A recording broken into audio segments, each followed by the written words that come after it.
Buenas tardes, reciban un saludo cordial, bienvenidos y bienvenidas a Gestos de la Poesía, un evento, un encuentro en línea que hace parte de la programación de este año. Esta es una franja digital del Centro Cultural de la Universidad de los Andes. Surgió en 2020 y pues durante este semestre hemos presentado la poesía, los versos de varios autores y autoras. El día de hoy nos acompañan tres poetas muy interesantes con quienes esperamos tener una conversación alrededor de su obra. Les recuerdo que estos poemas están disponibles en la página de Gestos de la Poesía. Allí está la antología web y pueden leerlos. Hoy nos acompaña desde Ecuador, se conecta Xiomara España. Ella es una reconocida poeta, ensayista y crítica de arte y literatura, docente de la Universidad de las Artes, doctora en estudios artísticos, literarios y de la cultura por la Universidad Autónoma de Madrid y premio cum laude por la misma universidad. Ha publicado 10 libros de poesía, entre ellos Concupiscencia, Alivio de mente, Celebración de la Memoria, entre otros, y ha obtenido varios premios como poeta y ha sido incluida en antologías poéticas de Ecuador e Iberoamérica.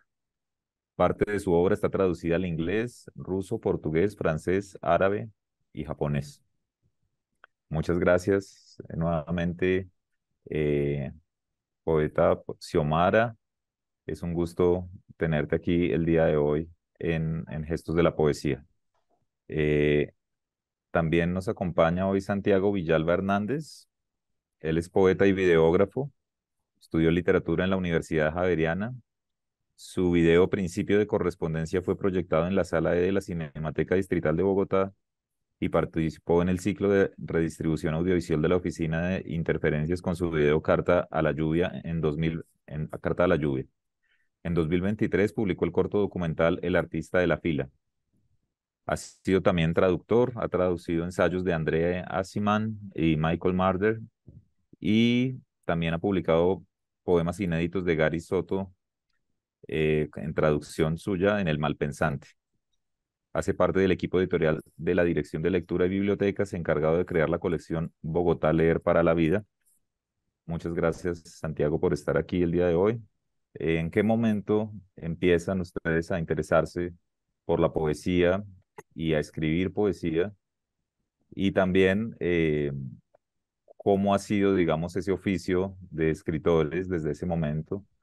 A mí en particular me interesa mucho la parte como del oficio, de la misma práctica de sentarse a escribir, de quizás a veces corregir, bueno, que también en cada poeta es muy diferente. Entonces, no sé si Xiomara quieres empezar de pronto compartiendo un poco sobre estos primeros poemas, cómo surgen y cómo ha sido, digamos, tu historia alrededor de la poesía y de la creación. Bien, en primer lugar, muchas gracias por el espacio, muchas gracias por posibilitarme compartir con estos dos poetas. Qué maravilla que la poesía nos siga juntando y nos siga hermanando y nos siga convocando. Con respecto a lo que me preguntas, el inicio de mi trabajo poético no sabría exactamente en qué momento ubicarlo y me refiero porque la primera relación que he tenido con la poesía fue de la infancia con mi madre, pero a través de poemas de otros, ¿no? De participar en actividades, concursos de oratoria, y esto siempre lo repito, se lo debo a mi madre porque ella era una apasionada de la poesía y me orientó, digamos, desde ese camino, ¿no? Desde su mano, pero posiblemente pudo haberlo hecho como o sus otras hijas, somos 7 hermanas, pero lo hizo conmigo porque alguna vocación sintió, y lo ha dicho, siempre sentí que tú eras la persona que se inclinaba más por esto. Y claro, y luego fue ya un largo camino de pasión por la lectura poética básicamente, pero eh, no saber qué exactamente quería hacer, ¿no? Y leía mucho, pero no me atrevía a escribir y cuando empiezo a escribir no publicaba muy, no publiqué muy joven porque tenía mucho miedo, ¿no? Miedo a, a un poco evidenciar esa subjetividad que es propia de la poesía, ¿no? Entonces, ahí ya luego, por ahí con algunos amigos, empezaron a decir, bueno, déjame ver tu poema, lo publicaban en algunas revistas, en algunos diarios de Guayaquil, la ciudad donde vivo, y ahí ya empieza el tránsito, ¿no? El tránsito por la poesía.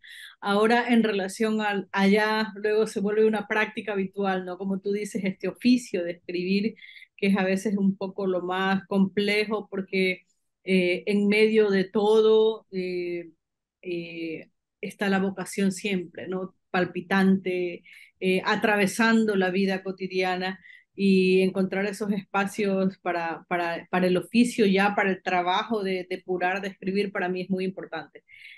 Ciertamente las primeras señas llegan a través de escritos que hago siempre a mano en libretas, escribo mucho, y tengo muchísimas libretas donde voy escribiendo, no escribo nunca directamente en el ordenador y luego ya pasar a la computadora, pasar los textos, eso requiere un oficio largo, largo, alrededor de 1 o 2 años a veces. El último o el más reciente libro que publiqué, he estado 6 años trabajándolo, así que el trabajo es bastante tedioso. Soy también, creo que desde esa perspectiva de docente, yo soy profesora y especializada en lengua y literatura, en lenguaje sobre todo, entonces es como también de alguna manera un peso, ¿no? Una piedra de Sísifo, el lenguaje sobre las espaldas, porque ese lenguaje también tiene que evidenciarse en la creación, sino ya deja de ser, según mi concepción, como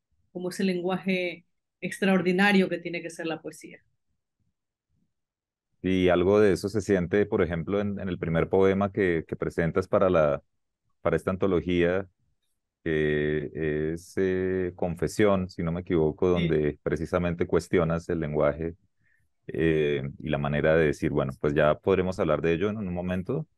Quizás Santiago quieras compartir un poco también sobre tus inicios, digamos, en la poesía y cómo ha sido ese proceso de escribir, ¿no? De escribir. Digamos, al leer tu poema, Hannah, se siente que allí también hay un trabajo riguroso, un cuidado de las palabras, en algunos momentos también se siente que hay también una búsqueda de cierta métrica. Entonces, quizás podrías hablar un poco de cómo ha sido tu acercamiento a la poesía. Pues es extraño porque digamos que no viene desde que soy muy pequeño.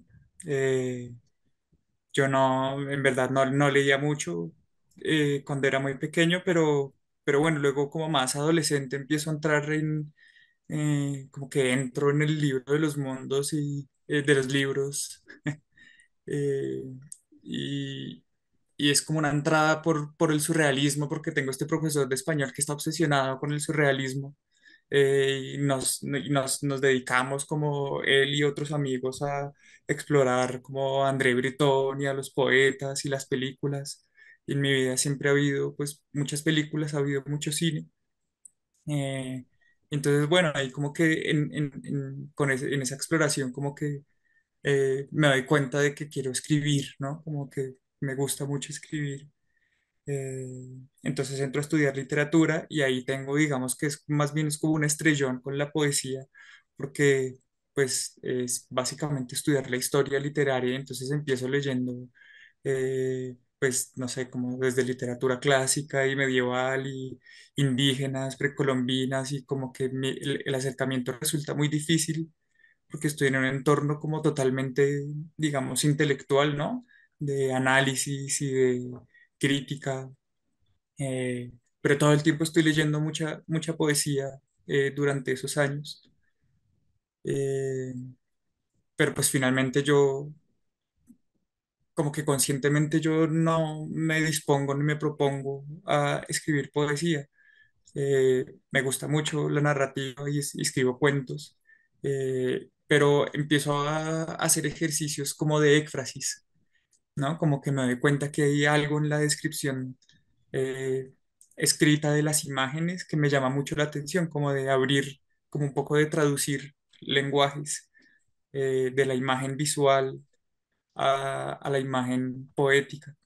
Y ahí como que ahí empiezo a jugar y finalmente como mi gran ejercicio poético, pues más que un oficio es pues que yo también a lo largo de mi vida he escrito muchas cartas y me gusta mucho comunicarme con la gente por medio de cartas.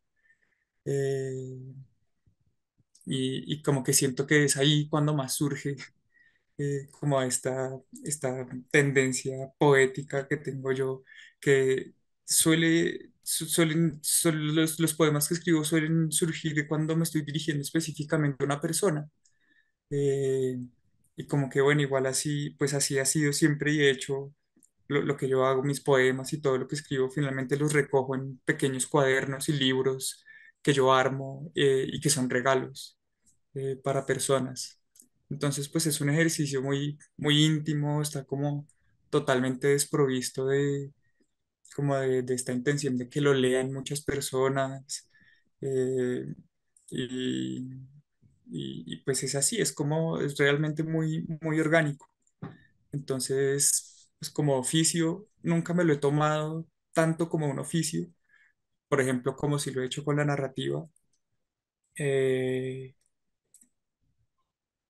pero pues no sé, mis prácticas de escritura son igual como un poco más libres. Pues por ejemplo, ahora que preguntabas me di cuenta que últimamente pues escribo mucho afuera, como que yo no me siento a escribir aquí en mi escritorio adentro de la casa, sino que me voy y me llevo el cuaderno y es estando afuera que me pongo a escribir, como que no sé, es como un poco una búsqueda o un encuentro de un estado eh, particular.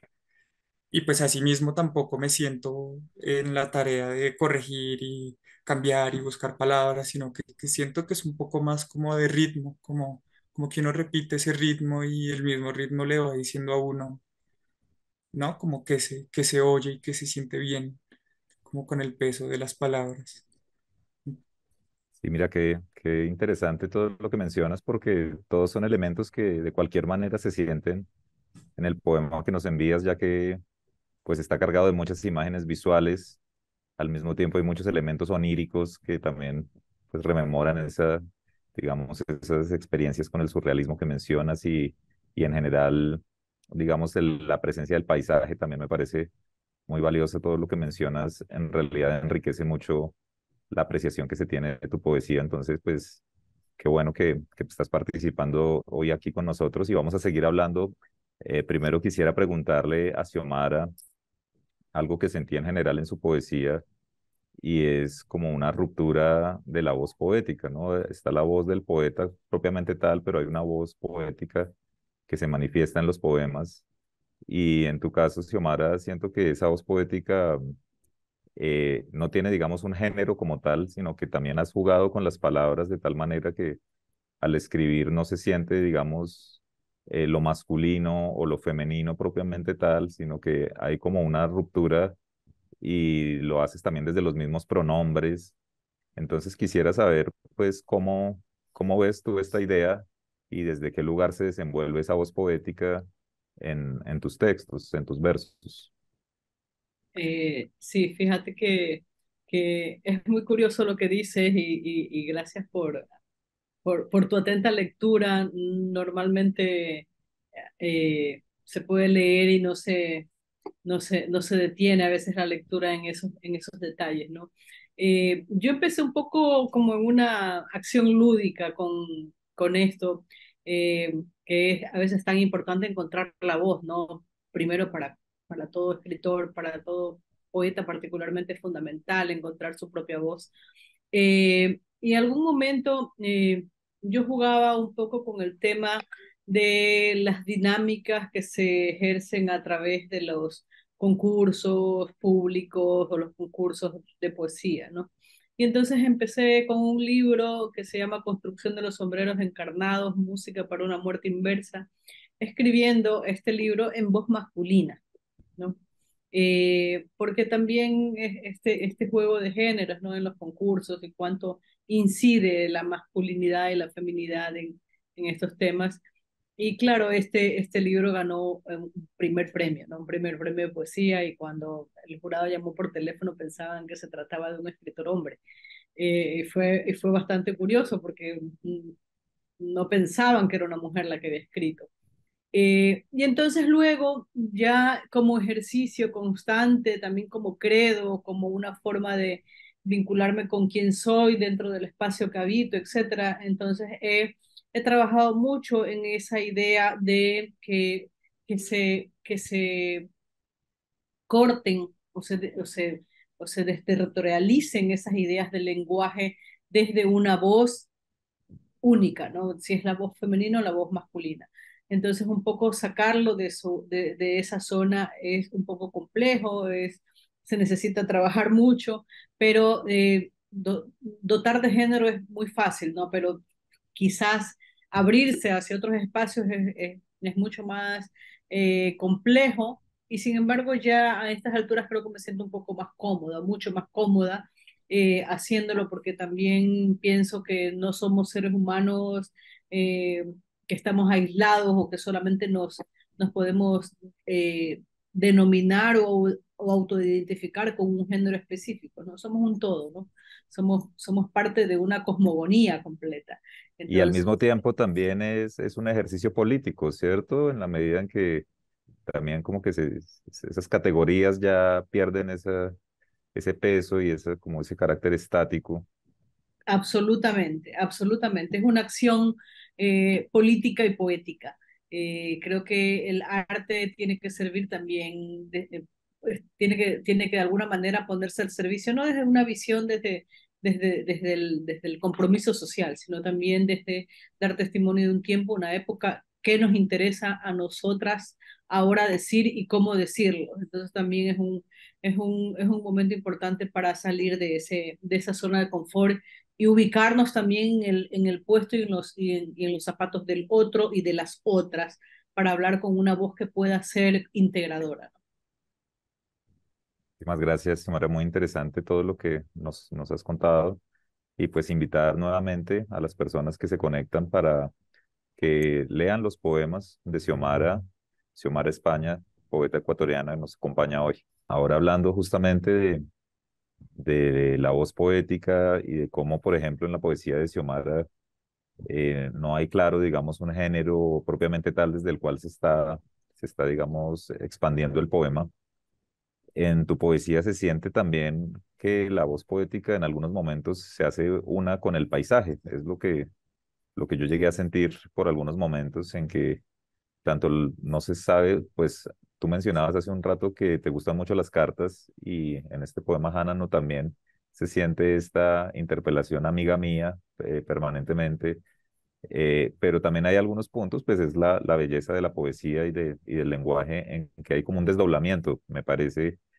Y entonces surge la pregunta de cómo fue el proceso creativo de este poema Hanano y si sientes que realmente ocurre eso. Y también me queda la duda, pues, de si seguramente tú vives en la naturaleza, cerca de la montaña o algo así, me da como esa impresión.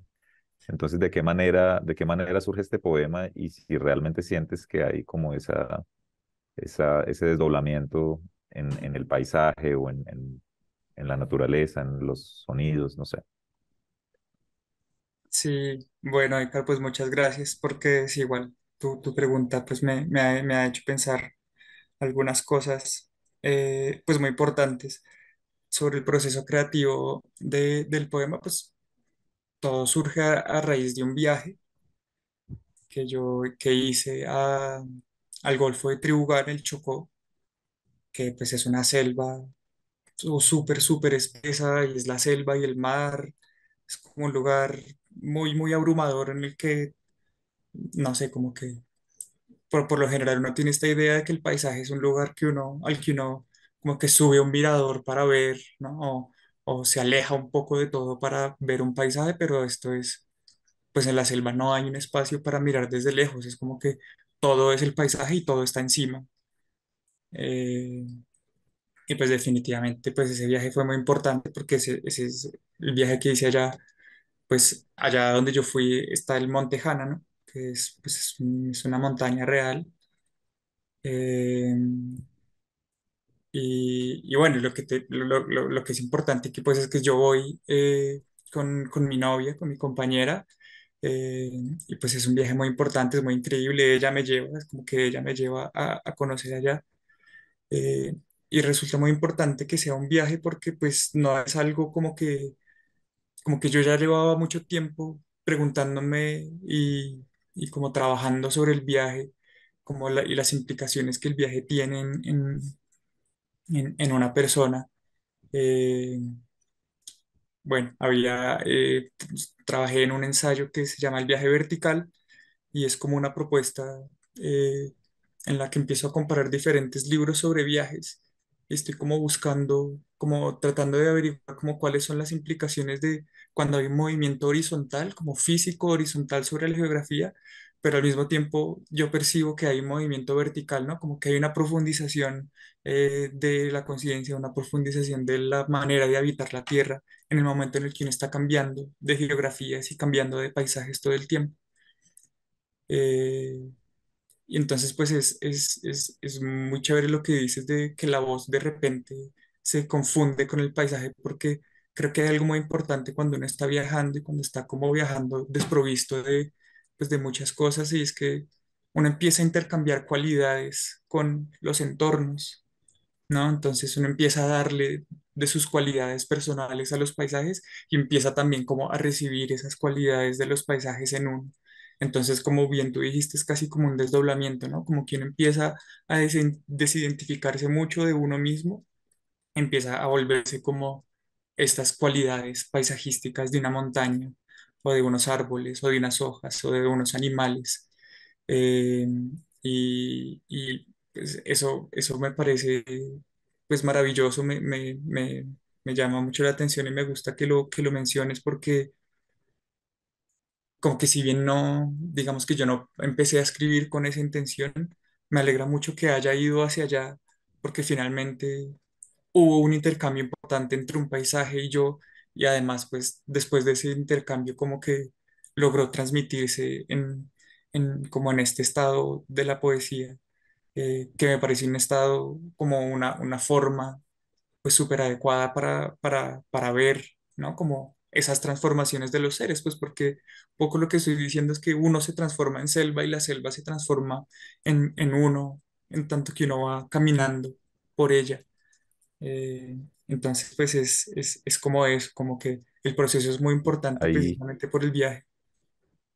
sí es, y realmente se siente ese homenaje también a ese lugar que podría ser cualquier lugar, ¿sí? Lo mencionas que es un sitio concreto, pero por el despliegue mismo del poema y del lenguaje, no se sabe bien uno en dónde está, si está en un sueño, en un viaje también quizás épico, ¿sí? Por un territorio fascinante. Y hay unos versos que me gustaron mucho donde escribes: eres el corazón de la selva, digo, y empieza a llover. Me parecen unos versos que dan cuenta también como de ese compenetración entre la voz poética y el entorno. Ahora me gustaría hacerle una pregunta a Xiomara y a Santiago, ya que ambos comparten un gusto y un oficio también referente, o un arte más bien, referente a lo audiovisual, a los documentales, han trabajado también desde la imagen, y quisiera saber de qué modo se relacionan, digamos, o cómo ha sido su aproximación en el caso de Xiomara, digamos, ya que lo mencionabas, de como poeta a escritora, a los medios audiovisuales. Tú has hecho documentales también en los cuales se busca darle, digamos, una voz a la mujer, ¿cierto? Ante problemáticas como la violencia de género y los feminicidios, pero todo de una manera muy, digamos, sutil a través de tu poesía. Quizás podrías hablar un poco sobre tus documentales y cómo se relacionan con tu poesía o cómo ha sido ese proceso. Claro, pienso que una de las cosas más democráticas que existen en la actualidad o son los medios digitales también, ¿no? Porque democrática en el sentido de la libertad de acceso a ellos, más que el libro, porque el libro todavía pasa por un sistema de edición, publicación que es compleja y su poder para adquirirlo es también complejo dado los costos, ¿no? Entonces, en un país como el nuestro, en un país como el mío, particularmente donde el libro es muy caro, pienso que esta democratización de la cultura y del arte se puede hacer también a través de los medios audiovisuales. Tal vez no los aprovechemos en su real dimensión, ¿no? Pero me parece importante, yo he trabajado algunos cortos sobre la cultura popular, sobre la poesía popular, que en Ecuador se llaman amorfinos, que es un tipo de poesía propia de, de la costa del Ecuador y es digamos, un acervo cultural que se está perdiendo. Entonces, de alguna manera yo quería ponerlo en la palestra nuevamente a través de estos documentales, de recoger esta oralidad que es tan importante y tan poética y tan llena de significaciones para un sector rural, además, ¿no? De la costa. No es, no son manifestaciones poéticas citadinas, sino rurales. Entonces, desde ese punto de vista me interesaba recoger esa memoria y la memoria de los mayores, de mis ancestros, a través de estos procesos documentales. Y claro, el cine es algo que me apasiona, que me mueve y conmueve en todas sus dimensiones. Y también gracias a la colaboración de dos cineastas maravillosos y sobre todo de David Grijalva, con quien es mi compañero de vida y trabajamos muchísimas cosas de investigación cultural.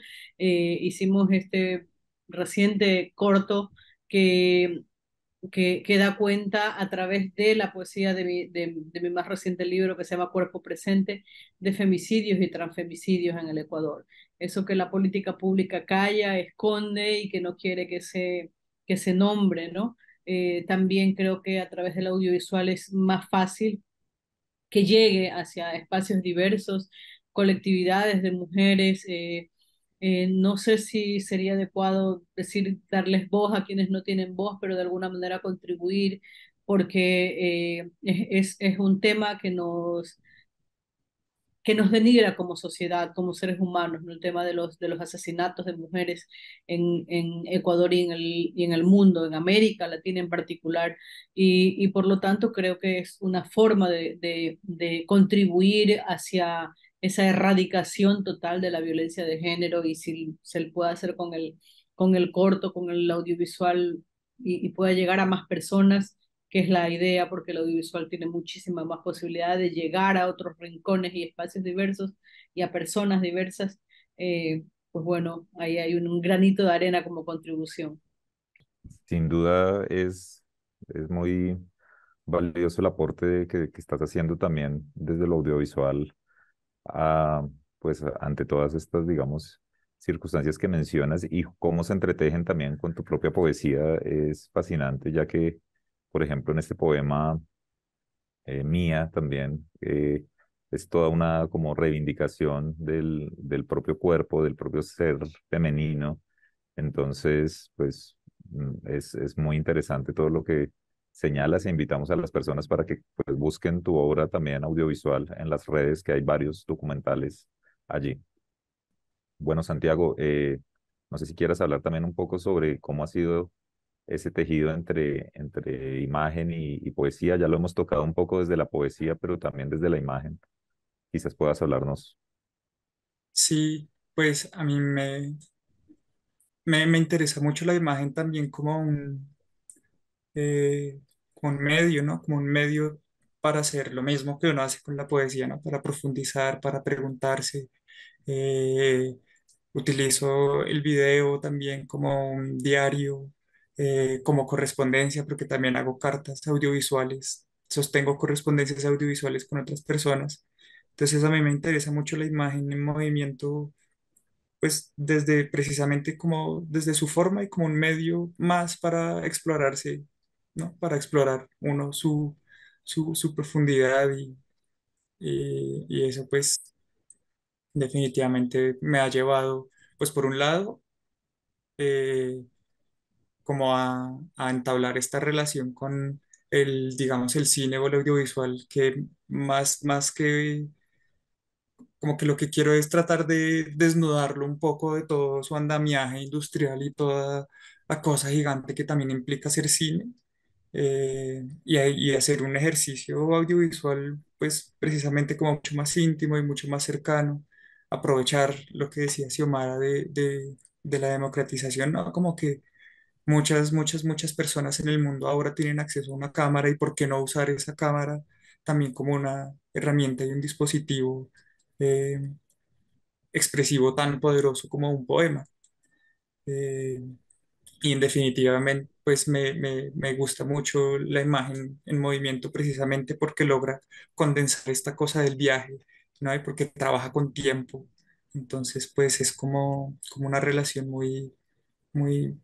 para mí es muy natural y muy orgánica con la poesía, pero además como que abre estas posibilidades a trabajar con luz y con sonido y con imagen y como que lograr concentrar todo en una sola pieza o en un solo lugar, lo hace muy poderoso, muy mágico.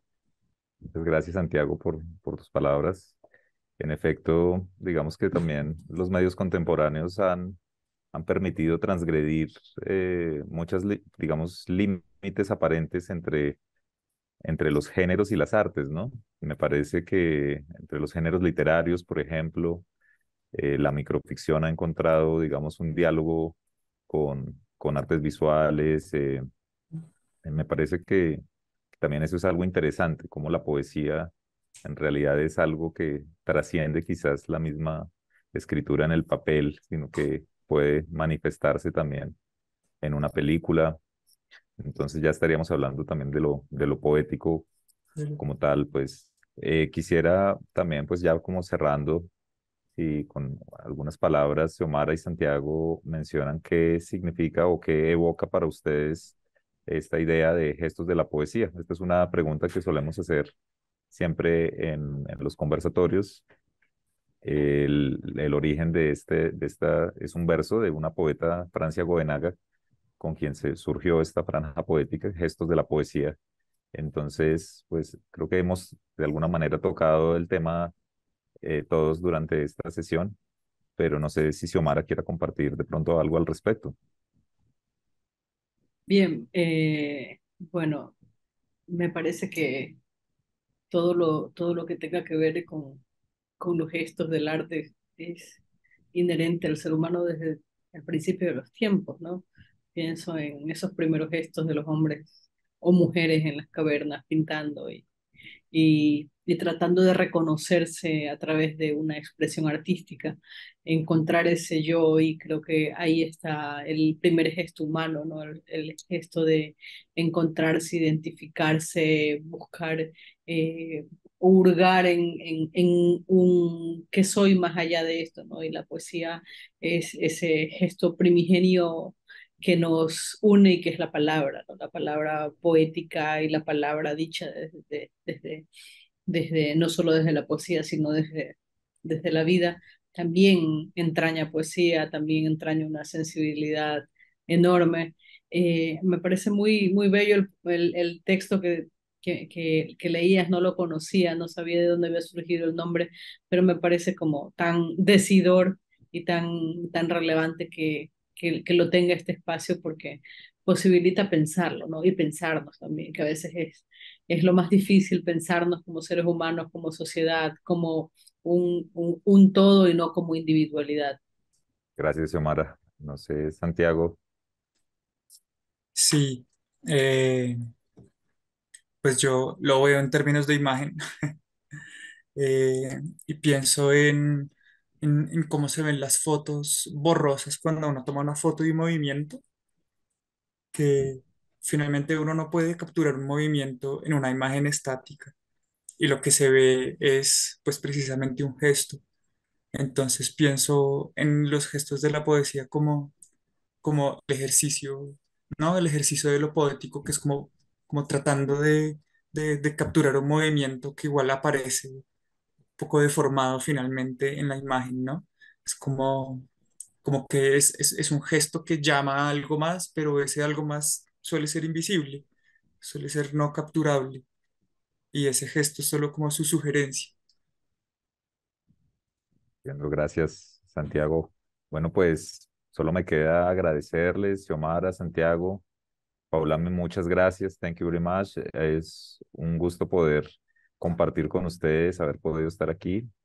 Y nada, pues invitarles a todas las personas a que sigan conectados con Gestos de la Poesía los miércoles a las 4 de la tarde a través de las redes del Centro Cultural de la Universidad de los Andes. Gracias, Muchas Ícaro. gracias, Gracias por Ícaro. este momento y por compartir un gusto, Santiago y Paulami. Un gusto enorme.